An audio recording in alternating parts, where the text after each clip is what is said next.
Sahabat hukum sekalian, bertemu lagi bersama saya di sini. Pada kesempatan kali ini saya ingin menanggapi beberapa hal yang menjadi polemik di publik nasional kita terkait dengan putusan Mahkamah Konstitusi pada tanggal 25 November 2021 yang lalu. Mahkamah Konstitusi mengabulkan sebagian daripada judicial review yang dilakukan oleh sekelompok masyarakat terhadap Undang-Undang Nomor 11 Tahun 2020, yaitu tentang Omnibus Law atau Undang-Undang Cipta Kerja.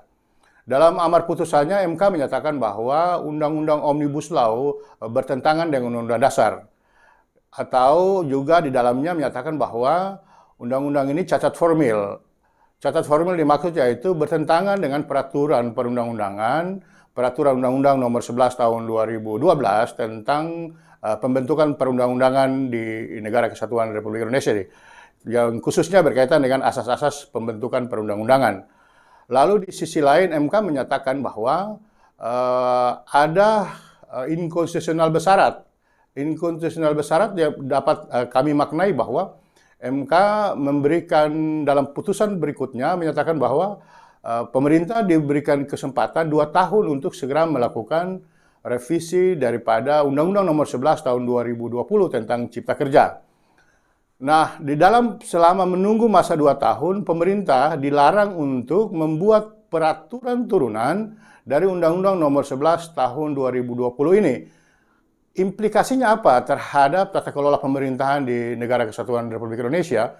Pertama adalah kita lihat bahwa semangat Omnibus Law ini diantaranya banyak perubahan yang terjadi tentang regulasi. Di antaranya regulasi di perizinan yang sebelumnya ada di daerah ditarik kewenangannya ke pusat.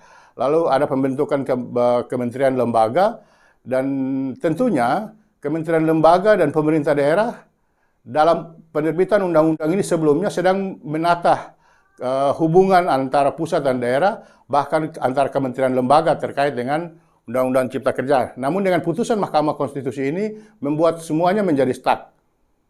Karena dilarang untuk membentuk peraturan turunan dari Undang-Undang Cipta Kerja yang tentunya pemerintah daerah akan menerbitkan perda dan lain sebagainya. Kementerian akan mengeluarkan permen dan sebagainya sebagai aturan operasional di lembaga maupun di daerah yang bersangkutan.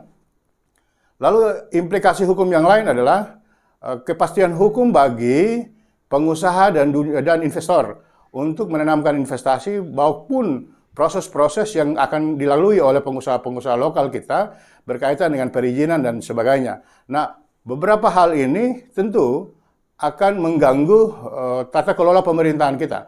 Untuk itu, kami berharap kepada pemerintah agar tidak menunggu 2 tahun untuk melakukan revisi daripada Undang-Undang Cipta Kerja ini. Sahabat hukum sekalian, kita ketahui bahwa Undang-Undang Cipta Kerja ini dia tercipta dengan melakukan revisi dari sekitar 79 undang-undang. Dari 79 undang-undang itu lalu kemudian melahirkan satu Undang-Undang Omnibus Law, dan undang-undang ini sangat tebal sepanjang perjalanan sejarah bangsa ini, bahkan mungkin dunia, karena undang-undang ini sendiri tebalnya 1.100 lebih halaman.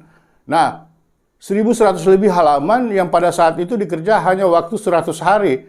Hasilnya itulah yang kemudian dilakukan gugatan judicial review oleh sebagian kelompok masyarakat kita, yang kemudian MK mengabulkan itu. Untuk itu, kami berharap peristiwa hukum ini tidak akan terulang kembali karena sangat mengganggu stabilitas masyarakat, pemerintah, maupun negara dalam tata kelola pemerintah maupun tata kelola negara kita. Sekian dari kami dan terima kasih.